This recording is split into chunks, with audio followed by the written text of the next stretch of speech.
In tonight's 7 Up Front segment, we're taking a closer look at development and distribution of the COVID-19 vaccines that are awaiting final approval from the Food and Drug Administration. Joining me to talk more about this is Dr. Arnold Monto, a renowned infectious disease expert at the University of Michigan School for Public Health. Doctor, thank you for being here tonight. Welcome.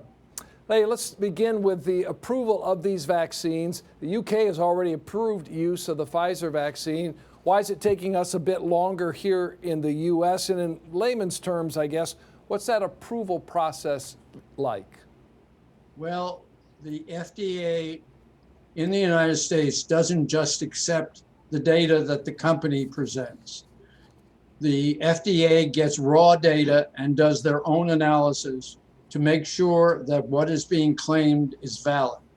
And then on the 10th of December for the Pfizer vaccine, and on the 17th of December for the Moderna virus, we're going to have an advisory meeting in which the FDA will ask us what our opinion is about emergency use authorization.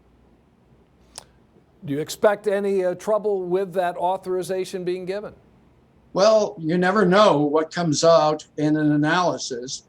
I suspect from what we hear with the high level of efficacy that there's not going to be a problem, because we had hoped to have at least 50% protection, and we've got in excess of 90% protection. That's really good news.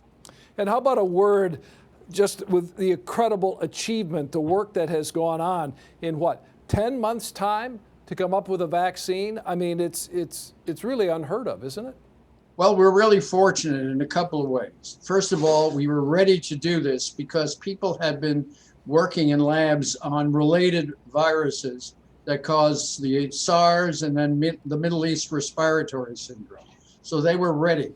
And then one part of the virus seems to be involved with good protection. So they could design the vaccine specifically to provide antibodies to this part of the virus.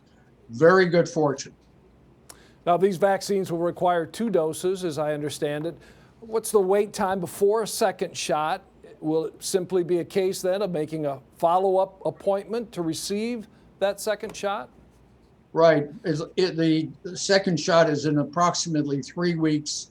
And whereas you get some protection from the first shot, the second shot gives you this high level of 95% protection. And what about side effects after taking these vaccines? Any concerns that have arisen there? I don't think there are any real concerns. There are side effects. A lot of people have aching in their arm, maybe not feeling very well for a day and a half. These are acceptable side effects given the level of protection we get. I know I'm going to get it as soon as it's available. Will you as well? Absolutely. I'm going to wait for my place in the line. It's a little earlier because of my age than other people, but sure going to get it. It gives you a lot of protection, and it looks totally safe up to now. And what would you say to someone who might be hesitant, doctor, of receiving the vaccine? I think the preponderance of evidence is that this is a safe, effective vaccine. We never know if there are very rare side effects until the vaccine is given to a larger number of people. But it doesn't look like we're going to have problems with this. And the efficacy is so high and it prevents serious complications going to the hospital almost 100%, at least in the preliminary data. So it looks pretty good. And frankly, it's our best way out of this global pandemic. It's our only way, except to wait until most people are infected. And we don't want to do that because the consequence is what you're seeing in the healthcare system right now. Hospitals filling up, and we really can't have that. We hope it gets here very soon. Dr. Monto, thank you for your time tonight, bringing your expertise to this discussion as well. Stay well. Thank you. You too.